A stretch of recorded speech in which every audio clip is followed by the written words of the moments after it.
अस्सलाम वालेकुम। आज हम रिंग थ्योरी का लेक्चर नंबर 1 स्टार्ट करने जा रहे हैं।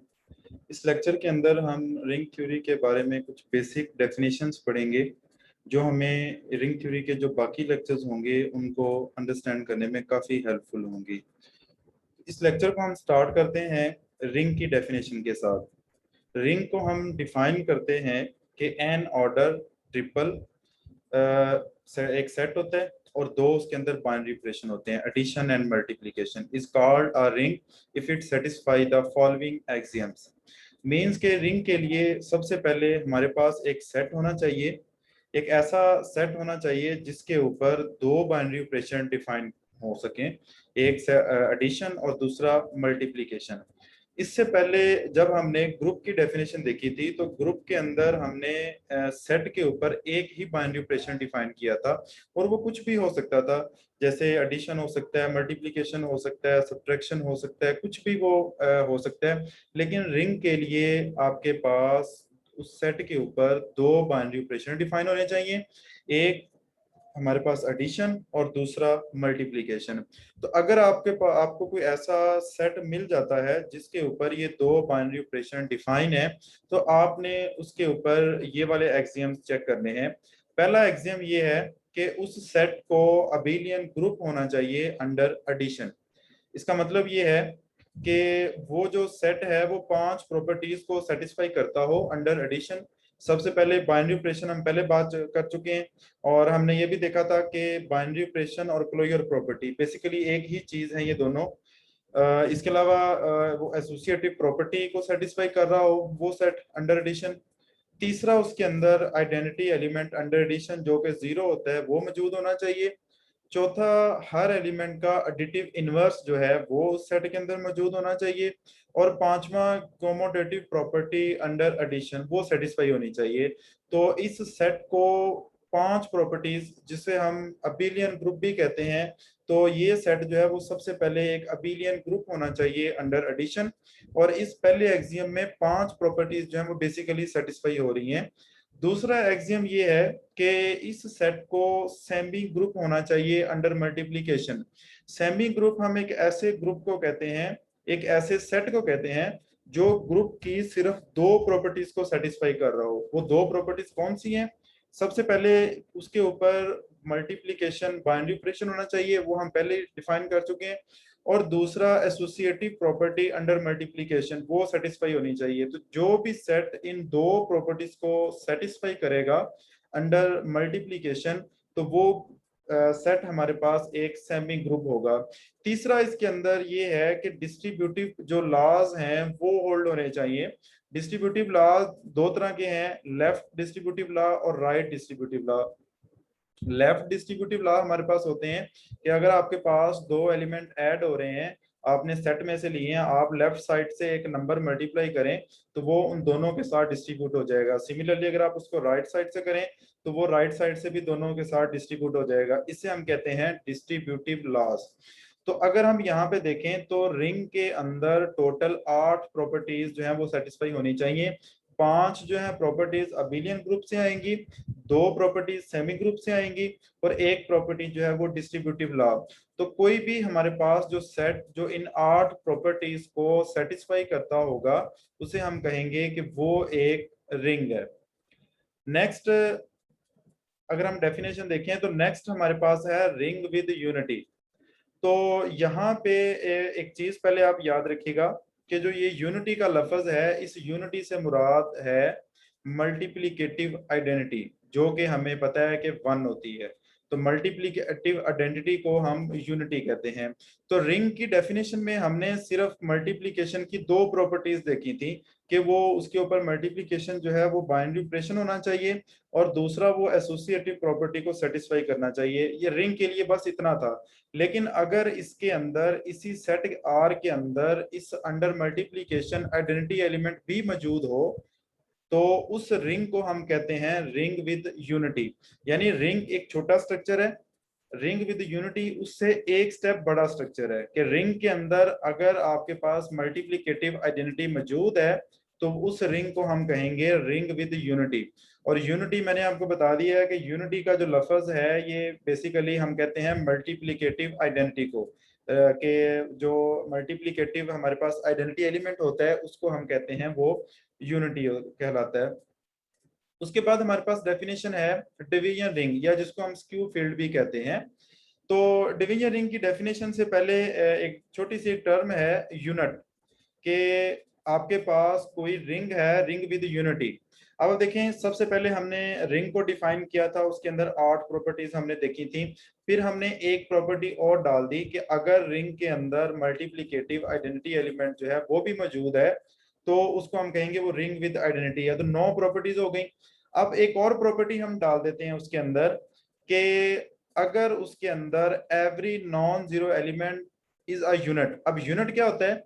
यूनिट हम इस आर सेट के उस एलिमेंट को कहते हैं जिसका मल्टीप्लिकेटिव इनवर्स एग्जिस्ट करता हो। यानी कि एक एलिमेंट है, उसका रिंग के अंदर एडिटिव इनवर्स तो एग्जिस्ट करता है, क्योंकि हम डेफिनेशन में कह चुके हैं कि वो अबिलियन ग्रुप है।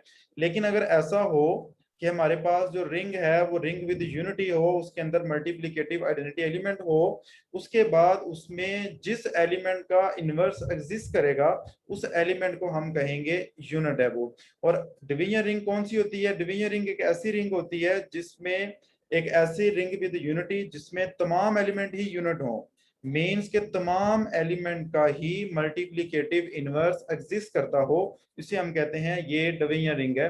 डिवीजन रिंग जो होती है वो रिंग विद यूनिटी से बड़ा स्ट्रक्चर है, एक स्टेप बड़ा उसे स्ट्रक्चर है। रिंग के अंदर 8 प्रॉपर्टीज थी, जब हमने उसके अंदर आइडेंटिटी एलिमेंट डाल दी तो वो रिंग विद यूनिटी बन गया, 9 प्रॉपर्टीज हो गई। फिर हमने उसी रिंग विद यूनिटी के अंदर एक और प्रॉपर्टी डाल दी कि हर एलिमेंट का इनवर्स जो है वो एग्जिस्ट करता हो, तो एक और प्रॉपर्टी, 10 प्रॉपर्टीज हो गई। तो उस अब जो वो रिंग है हमारे पास वो डिवीजन रिंग बन चुकी है, या उसको हम स्क्यू फील्ड भी कहते हैं। अब यहाँ पे एक कंफ्यूजन होती है जो कि आमतौर पे इंटरव्यूज के अंदर भी ये चीज पूछी जाती है कि यूनिट और यूनिटी, ये दो वर्ड हम पढ़ चुके हैं लास्ट 2 स्लाइड्स में, तो इनमें डिफरेंस क्या होगा फिर?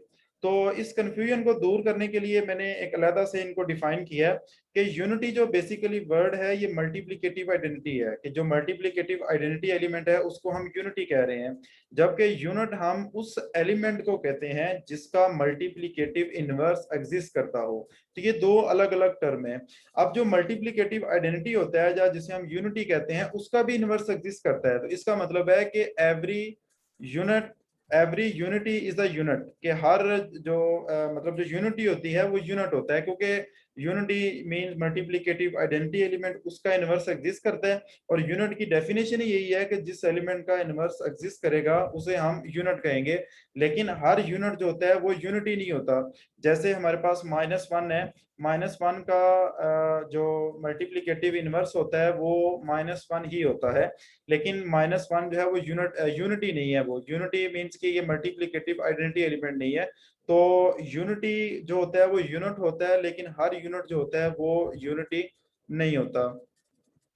नेक्स्ट हमने 10 प्रॉपर्टीज डिफाइन कर ली हैं। तो नेक्स्ट एक लास्ट प्रॉपर्टी ये है कि अगर आपके पास जो रिंग है वो उसमें कम्यूटेटिव प्रॉपर्टी भी सेटिस्फाई हो रही हो अंडर मल्टीप्लिकेशन, तो वो उस रिंग को हम कहते हैं ये कम्यूटेटिव रिंग है। अब देखिए, हम 1 बाई 1 स्ट्रक्चर को जो है ना वो बड़ा कर रहे हैं। पहले हमारे पास रिंग था, उसमें अंदर 8 प्रॉपर्टीज थी, फिर हमने उसके अंदर मल्टीप्लिकेटिव यूनिटी आइडेंटिटी एलिमेंट या यूनिटी शामिल कर दी, तो 9 प्रॉपर्टीज हो गई। अब वो रिंग विद यूनिटी बन गई। फिर हमने एक और प्रॉपर्टी उसमें शामिल की कि अगर हर एलिमेंट का इनवर्स मौजूद हो, मींस हर एलिमेंट का मल्टीप्लिकेटिव इनवर्स या हर एलिमेंट जो है वो यूनिट हो, तो वो हमारे पास डिवीजन रिंग होती है। तो यहाँ तक हमारे पास 10 प्रॉपर्टीज हो गई थी। लेकिन अगर हम एक 11वीं प्रॉपर्टी भी उसमें शामिल कर दें कि अगर वो सेट जो है वो कम्यूटेटिव प्रॉपर्टी अंडर मल्टीप्लिकेशन इसको भी वो सेटिस्फाई करता है, तो वो रिंग जो है वो कम्यूटेटिव रिंग बन जाती है। तो कम्यूटेटिव रिंग के अंदर मल्टीप्लिकेशन जो है वो अंडर कम्यूटेटिव होनी चाहिए, एडिशन क्योंकि वो पहले ही कम्यूटेटिव है। तो एडिशन के लिए हमें कम्यूटेटिव चेक करने की जरूरत नहीं है, क्योंकि हम वो तो रिंग की डेफिनेशन में ही हम उसको डिफाइन कर चुके हैं। अब कुछ एग्जांपल्स करते हैं। सबसे पहले हमारे पास है the set of integers Z, 0 +-1 +-2। तो ये हमें पता है कि इसके ऊपर हम एडिशन और मल्टीप्लिकेशन इसको बाइनरी ऑपरेशन जो है वो डिफाइन कर सकते हैं। सेट ऑफ इंटीजर जो होता है वो क्लोज होता है अंडर एडिशन भी और अंडर मल्टीप्लीकेशन भी। अब सेट ऑफ इंटीजर हम देख चुके हैं, हमें पता है कि ये अबिलियन ग्रुप बनाता है। अबिलियन ग्रुप ये हमें कैसे बनाएगा, ये क्लोज होता है अंडर एडिशन, एसोसिएटिव प्रॉपर्टीज भी इसमें सेटिस्फाई होती हैं। जीरो इसके अंदर जो कि एडिटिव आइडेंटिटी एलिमेंट है वो भी मौजूद है। फिर इसके अंदर हर एक नंबर के लिए उसका एडिटिव इनवर्स भी मौजूद होता है। जैसे अगर एक 5 है तो उसके लिए -5 उसका एडिटिव इनवर्स है, वो भी इस सेट ऑफ इंटीजर के अंदर जो है वो मौजूद होगा। इसके अलावा ये अंडर एडिशन कॉमोडेटिव प्रॉपर्टी को भी सेटिस्फाई करता है। तो ये सेट ऑफ इंटीजर जो है ये एक अबिलियन ग्रुप है अंडर एडिशन। फिर हम इस सेट के ऊपर जो है ना मल्टीप्लिकेशन को भी बाइनरी ऑपरेशन डिफाइन कर सकते हैं। ये तो ये मल्टीप्लिकेशन इसके ऊपर बाइनरी ऑपरेशन डिफाइन हो गया। और इसके अलावा ये एसोसिएटिव प्रॉपर्टी अंडर मल्टीप्लिकेशन उसको भी सेटिस्फाई करता है, और ये डिस्ट्रीब्यूटिव प्रॉपर्टीज को भी सेटिस्फाई करता है। तो इसका मतलब ये है कि ये हमारे पास एक रिंग है। अब हम इस चेक करेंगे कि क्या इसके अंदर मल्टीप्लिकेटिव आइडेंटिटी एलिमेंट मौजूद है। तो हमें पता है कि सेट ऑफ इंटीजर के अंदर 1 मौजूद होता है, तो ये हमारे पास बेसिकली रिंग विद यूनिटी है। अब हम इसके बाद अगर देखें तो क्या हर एलिमेंट का मल्टीप्लिकेटिव इनवर्स मौजूद है, तो यकीनन सेट ऑफ इंटीजर के अंदर हर एलिमेंट का मल्टीप्लिकेटिव इनवर्स मौजूद नहीं होता। मींस कि इसके अंदर 2 के लिए हमारे पास 1/2 जो है वो मौजूद नहीं होगा, तो इसका मतलब है कि ये डिवीजन रिंग जो है वो नहीं है। और इसके अंदर डिवीजन रिंग नहीं है, लेकिन ये कॉमोडेटिव रिंग है ये हमारे पास। तो ये सेट ऑफ इंटीजर जो होता है ये कॉमोडेटिव रिंग होती है विद यूनिटी 1। और इसके अंदर जो यूनिट्स होते हैं ना वो 1 और -1 होते हैं, क्योंकि 1 और -1 का मल्टीप्लिकेटिव इनवर्स एग्जिस्ट करता है। 1 का मल्टीप्लिकेटिव इनवर्स 1 नहीं होता है और -1 का -1 नहीं होता है। सिर्फ जी के अंदर सिर्फ ये दो एलिमेंट ऐसे हैं जिनका मल्टीप्लिकेटिव आइडेंटिटी मल्टीप्लिकेटिव इनवर्स जो है वो मौजूद होता है। और हमने यूनिट की डेफिनेशन यही देखी थी कि एक ऐसा एलिमेंट जिसका मल्टीप्लिकेटिव इनवर्स मौजूद हो उसे हम यूनिट कहते हैं। तो इसका मतलब है कि जी के अंदर 1 और -1 ये दो यूनिट होते हैं। नेक्स्ट एग्जांपल अगर हम देखें सेट ऑफ रैशनल नंबर की, तो सेट ऑफ रैशनल नंबर जो होता है ये ग्रुप होता है अंडर एडिशन। इसके अंदर 5 प्रॉपर्टीज सेटिस्फाई होती हैं, तो ये अबिलियन ग्रुप है अंडर एडिशन। इसके अलावा ये मल्टीप्लिकेशन भी इसके ऊपर बाइनरी ऑपरेशन होता है। ये जो एसोसिएटिव प्रॉपर्टी अंडर मल्टीप्लिकेशन ये उसको भी सेटिस्फाई करता है। तो सेट ऑफ रैशनल नंबर जो है वो एक रिंग बनाता है। फिर इसके अंदर सेट ऑफ रैशनल नंबर के अंदर हमें पता है कि एक 1 भी मौजूद है, इसका मतलब है कि ये रिंग विद यूनिटी भी है। फिर इसके अंदर हर एलिमेंट का इनवर्स भी मौजूद होता है, तो ये हमारे पास एक डिवीजन रिंग भी है। मतलब मींस के रैशनल नंबर के अंदर अगर हम 2 लेंगे तो हमें 1/2 भी वहां पे मिल जाएगा, अगर हम 5 लेंगे तो हमें 1/5 भी वहां से मिलेगा। तो हर एलिमेंट का जो है ना वो इसके अंदर मल्टीप्लिकेटिव इनवर्स भी मौजूद है। तो सेट ऑफ रैशनल नंबर एक डिवीजन रिंग भी हो गई।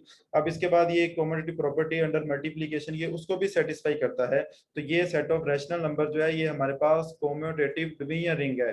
इसके अंदर 11 प्रॉपर्टीज जो है वो सेटिस्फाई होंगी सेट ऑफ रैशनल नंबर के अंदर।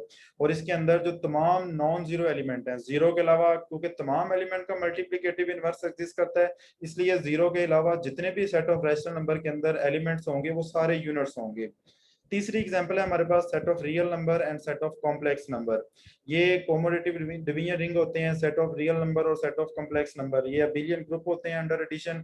इसके अलावा ये अबिलियन ग्रुप अंडर मल्टीप्लिकेशन भी होते हैं, क्योंकि इनके ऊपर मल्टीप्लिकेशन को बाइनरी ऑपरेशन डिफाइन किया जा सकता है। Associative property under multiplication satisfy होती है।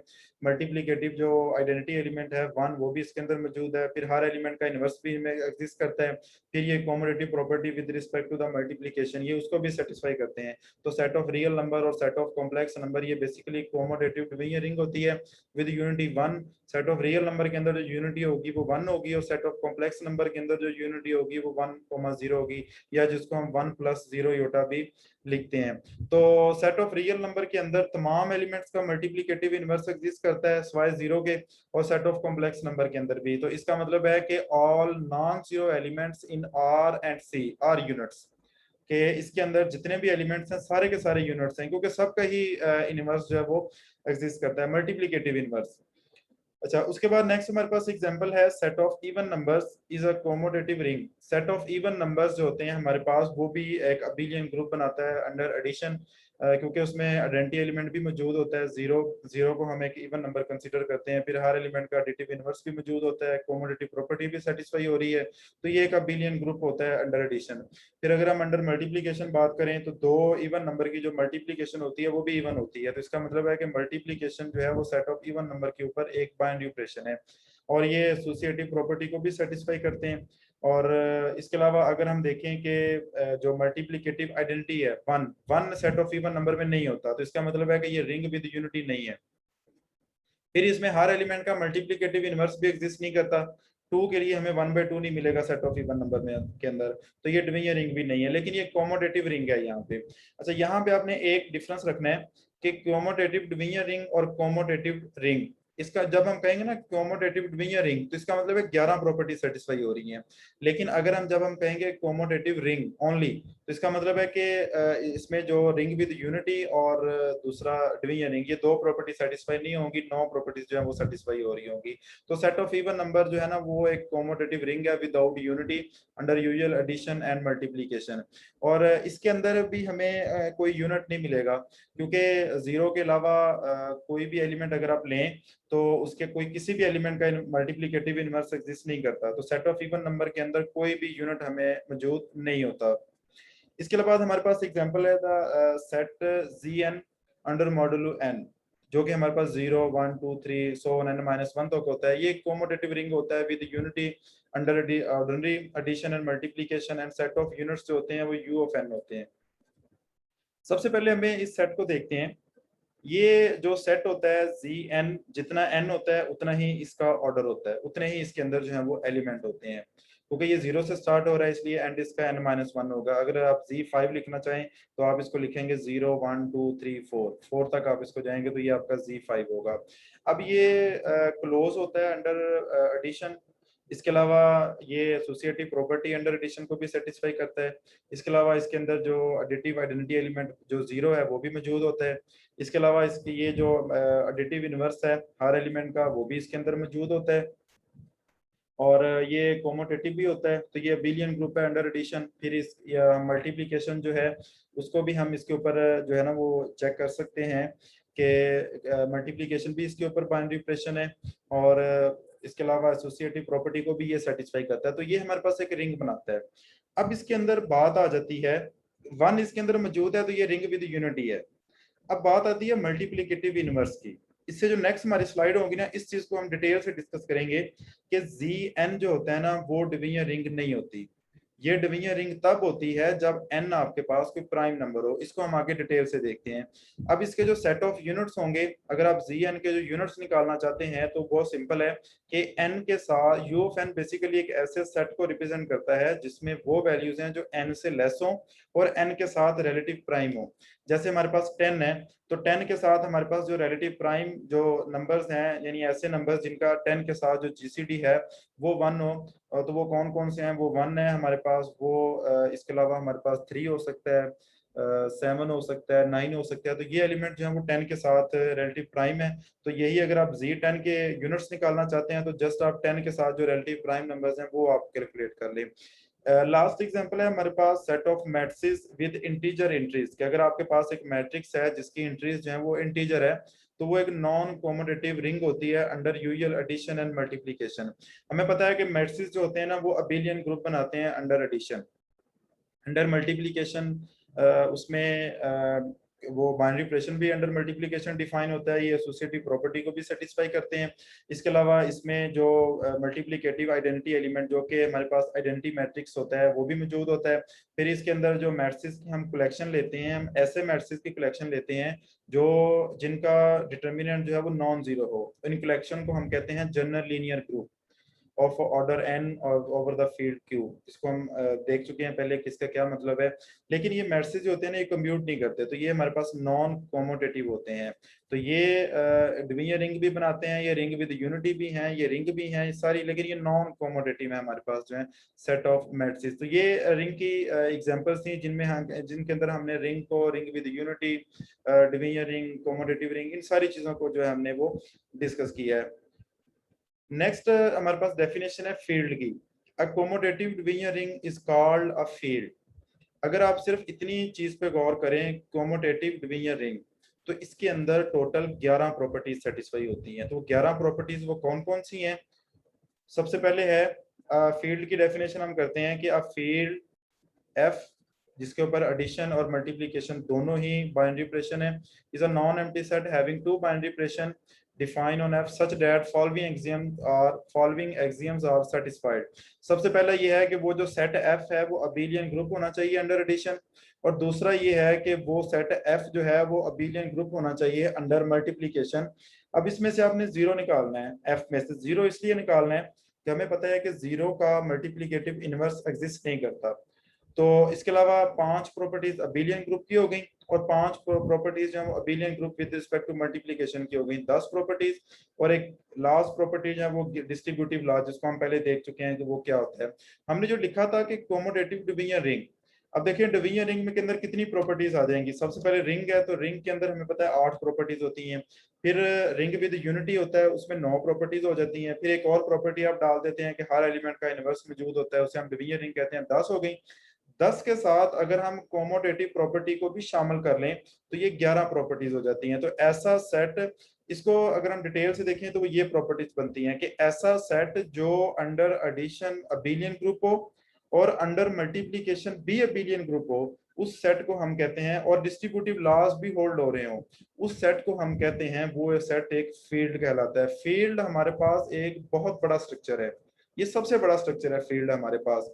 अगर हम देखें, ग्रुप से हमने स्टार्ट लिया था कि ग्रुप के अंदर 4 प्रॉपर्टीज होती हैं, फिर अबेलियन ग्रुप के अंदर 5 प्रॉपर्टीज होती हैं। फिर हम रिंग पे आ गए कि एक ऐसा सेट जिसके ऊपर 2 बाइनरी ऑपरेशन डिफाइन हो, 8 प्रॉपर्टीज होती हैं। फिर हमने एक रिंग विद यूनिटी को डिफाइन किया, वो 9 प्रॉपर्टीज हो गई। फिर हमने डिवीजन रिंग को डिफाइन किया, वो 10 प्रॉपर्टीज हो गई। फिर हमने कॉमोडेटिव रिंग को डिफाइन किया, कॉमोडेटिव डिवीजन रिंग को डिफाइन किया, तो हमारे पास 11 प्रॉपर्टीज हो गई। उन 11 प्रॉपर्टीज को जो सेट होगा उसे हम कहेंगे वो एक फील्ड कहलाता है। फील्ड का लीनियर अलजेब्रा के अंदर बहुत यूज है। हम जब वेक्टर स्पेस या इनर प्रोडक्ट स्पेस वगैरह यूज करते हैं तो हम कोई ना कोई सेट, जो ऐसा सेट चूज करते हैं जो फील्ड होता है। वो फील्ड इसलिए चूज करते हैं कि उसके अंदर हमें एडिटिव इनवर्स, एडिटिव जो identity, multiplicative inverse, multiplicative identity, इन एलिमेंट्स के बारे में हमें कुछ भी कंफ्यूजन नहीं होती, क्योंकि फील्ड के अंदर, फील्ड सबसे बड़ा स्ट्रक्चर है और उसके अंदर ये सारे एलिमेंट्स जो हैं वो ऑलरेडी मौजूद होते हैं। अब इसकी कुछ फील्ड की एग्जांपल है हमारे पास, set of rational number. Set of rational number में हम देख चुके थे कि पूरी 11 प्रॉपर्टी सेटिस्फाई होती हैं। ये अबेलियन ग्रुप होता है अंडर एडिशन, और अबेलियन ग्रुप होता है अंडर मल्टीप्लिकेशन। तो ये, और इसके अंदर डिस्ट्रीब्यूटिव प्रॉपर्टीज भी सेटिस्फाई होती हैं। तो ये हमारे पास फील्ड ऑफ रैशनल नंबर होता है। सेट ऑफ इंटीजर हम देख चुके थे कि वो, उसमें डिवीजन रिंग नहीं होती, तो वो फील्ड नहीं होती। सेट ऑफ रियल नंबर भी एक फील्ड है, इसको हम फील्ड ऑफ रियल नंबर कहते हैं। सेट ऑफ कॉम्प्लेक्स नंबर ये भी एक फील्ड है, इसको हम फील्ड ऑफ कॉम्प्लेक्स नंबर कहते हैं। तो ये क्यू, आर और सी, इन तीनों के अंदर 11 प्रॉपर्टीज सेटिस्फाई हो रही होती हैं, इसको लिए हम फील्ड कहते हैं। जी एन जो होता है ना, वो फील्ड होता है जब एन प्राइम हो। ये आप याद रखिए, इसको आगे हम डिटेल से देखेंगे तो आपको ये चीज समझ आ जाएगी कि जी एन फील्ड कब होता है, जब एन प्राइम हो। इसका मतलब है कि Z2, Z3, Z5, Z7, Z11 ये सारे फील्ड हैं, लेकिन Z4, Z6, Z8 ये फील्ड नहीं बनाते हमारे पास। ये फील्ड क्यों नहीं बनाते, इसको देखने से पहले एक डेफिनेशन हम देख लेते हैं, जीरो डिवाइजर। अगर आपके पास एक रिंग है, let R be a ring, और उसमें आप एक एलिमेंट ए लेते हैं जो कि नॉन जीरो है, उस नॉन जीरो एलिमेंट को हम कहेंगे कि वो एक जीरो डिवाइजर है if there exist a non zero element b belong to R such that a b is equal to zero और b a is equal to zero. Zero divisor हम एक ऐसे एलिमेंट को कहते हैं कि अगर दो नॉन जीरो एलिमेंट हों और उनकी प्रोडक्ट जीरो हो, यानी एक तो हमें ये पता है कि अगर एक एलिमेंट जीरो हो तो दूसरा एलिमेंट चाहे नॉन जीरो भी हो तो उनकी प्रोडक्ट जीरो होती है। लेकिन यहाँ पे जो डेफिनेशन है वो ये है कि दोनों एलिमेंट ही नॉन जीरो हैं लेकिन उनकी प्रोडक्ट जीरो है, तो हम उन दोनों एलिमेंट को जीरो डिवाइजर कहेंगे। अब ये कैसे पॉसिबल है कि दो एलिमेंट नॉन जीरो हो लेकिन उनकी जो प्रोडक्ट है वो जीरो हो? तो ये, इसके लिए हम देखते हैं कि Z6 जो होता है,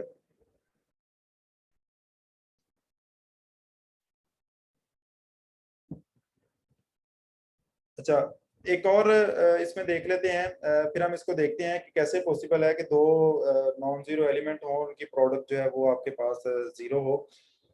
तो याद रखिएगा, किसी भी सेट के अंदर, रिंग के अंदर कोई भी सेट हो, उसके अंदर दो तरह के एलिमेंट होते हैं, या तो यूनिट होते हैं या वो जीरो डिवाइजर होते हैं। दो तरह के एलिमेंट होते हैं उसके अंदर। यूनिट का मतलब है कि उस एलिमेंट का मल्टीप्लिकेटिव इनवर्स एग्जिस्ट करता है, और जीरो डिवाइजर एक ऐसा एलिमेंट होता है जिसका मल्टीप्लिकेटिव इनवर्स एग्जिस्ट नहीं करता। तो ये सेट के अंदर हमारे पास बेसिकली दो टाइप के एलिमेंट होंगे। अब हमें कैसे पता चलेगा कि कौन सा एलिमेंट यूनिट है और कौन सा एलिमेंट जो है वो जीरो डिवाइजर है? उसके लिए बहुत सिंपल ये है कि कोई भी एलिमेंट ए उसके अंदर जी एन के अंदर वो यूनिट होगा अगर वो एन के साथ रिलेटिव प्राइम हो, और अगर वो ए नंबर जो है वो एन के साथ रिलेटिव प्राइम नहीं है तो वो जीरो डिवाइजर होगा। मीन्स जी6 है, हम देखना चाहते हैं कि जी6 के अंदर कौन से एलिमेंट यूनिट है और कौन से एलिमेंट जो है वो जीरो डिवाइजर है। या इसको अगर मैं मजीद आसान करूं तो हम देखना चाहते हैं कि जी6 के अंदर कौन से एलिमेंट हैं जिनका मल्टीप्लिकेटिव इनवर्स एग्जिस्ट करता है और कौन से एलिमेंट हैं जिनका मल्टीप्लिकेटिव इनवर्स एग्जिस्ट नहीं करता। तो हम 6 के साथ रिलेटिव प्राइम देखेंगे। सबसे पहले हमें पता है कि 1 जो है वो 6 के साथ रिलेटिव प्राइम है, 2 6 के साथ रिलेटिव प्राइम नहीं है, 3 भी इसके साथ रिलेटिव प्राइम नहीं है, 4 भी रिलेटिव प्राइम नहीं है, 5 इसके साथ रिलेटिव प्राइम है। तो Z6 के अंदर दो एलिमेंट हैं 1 और 5 जो 6 के साथ रिलेटिव प्राइम है। इसका मतलब है कि 1 और 5 जो है वो Z6 के अंदर यूनिट्स हैं, और जो बाकी एलिमेंट हैं जो जस्ट जिसमें हमारे पास 2 3 4 ये तीन एलिमेंट जो हैं वो हमारे पास जीरो डिवाइजर हैं। तो किसी भी सेट के अंदर अगर आप यूनिट्स देखना चाहते हैं तो आप जस्ट ये देख लें कि कौन से एलिमेंट हैं जो एन के साथ रिलेटिव प्राइम है। लेट्स सपोज हमारे पास Z8 है, Z8 हमारे पास 0 1 2 3 4 5 6 7। हम देखना चाहते हैं कि Z8 के अंदर कौन से एलिमेंट जो हैं वो जीरो डिवाइजर हैं और कौन से एलिमेंट जो हैं वो यूनिट्स हैं। तो हम चेक करेंगे कि 8 के साथ रिलेटिव प्राइम कौन से हैं।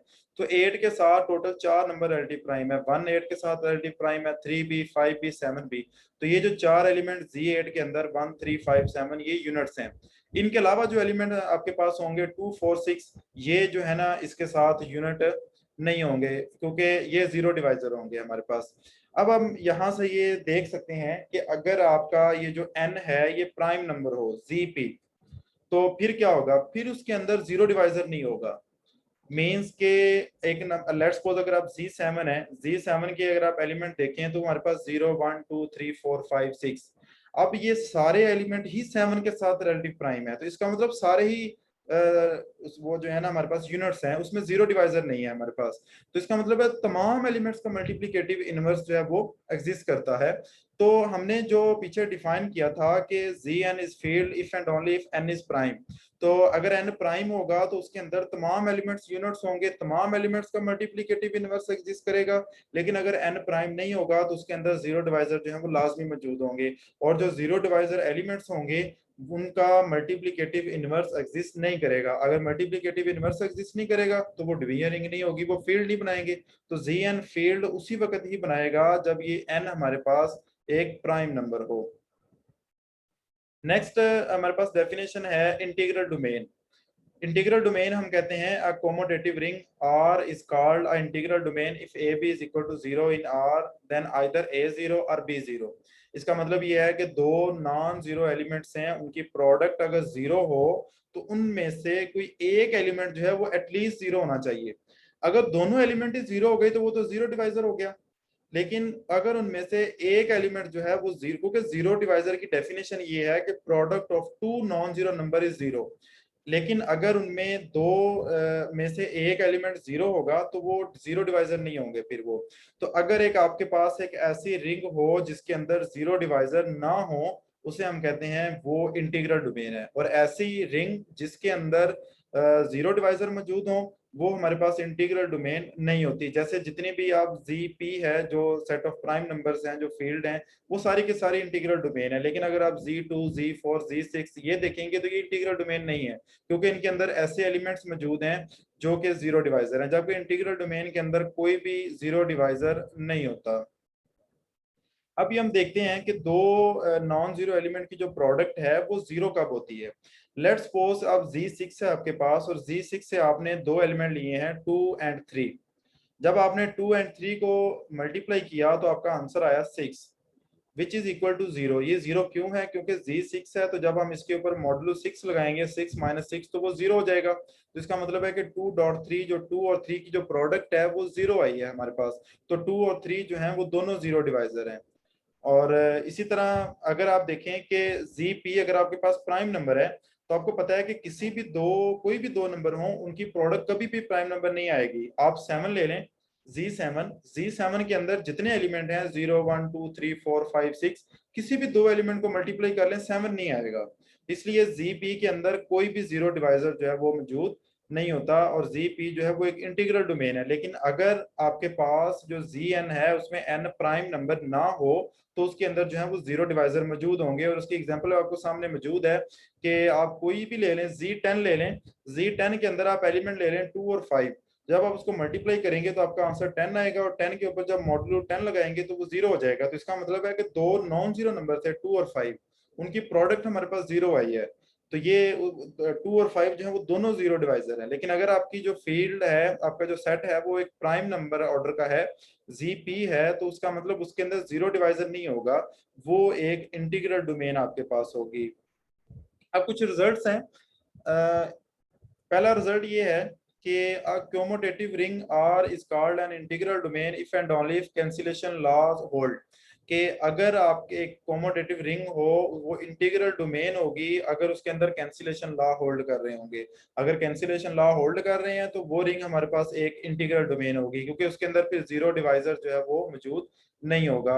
इसके अलावा एक फील्ड जो होती है वो इंटीग्रल डोमेन होती है। हमने पढ़ चुके हैं कि फील्ड के अंदर जो 11 प्रॉपर्टी सेटिस्फाई होती हैं वो अबेलियन ग्रुप होता है अंडर मल्टीप्लिकेशन और अबेलियन ग्रुप होता है अंडर एडिशन।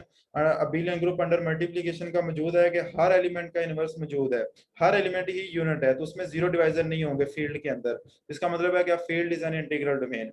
उसके बाद है कि अगर आपके पास एक non zero finite integral domain है तो वो भी आपके पास फील्ड होगी। यानी कि फील्ड तो इंटीग्रल डोमेन होती है, लेकिन इंटीग्रल डोमेन फील्ड कब होगी, जब वो नॉन जीरो फाइनाइट होगी।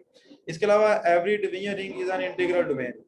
डिवीजन रिंग को हमने डिफाइन किया था कि हर एलिमेंट का अगर इनवर्स मौजूद हो तो उस रिंग को हम कहते हैं वो एक डिवीजन रिंग है। और अगर एक डिवीजन रिंग होती है तो उसके अंदर आपके पास जीरो डिवाइजर नहीं होंगे, वो एक इंटीग्रल डोमेन होगी। रिंग ऑफ इंटीजर्स हमारे पास एक ऐसी इन्फिनिट इंटीग्रल डोमेन है which is not field. Ring of integer हम देख चुके हैं के सेट ऑफ इंटीजर जो हमने देखा था वो उसमें मल्टी रिंग विद यूनिटी है वो, लेकिन उसमें डिवीजन रिंग वो नहीं है। और वो एक इन्फिनिट इंटीग्रल है, वो इन्फिनिट सेट है।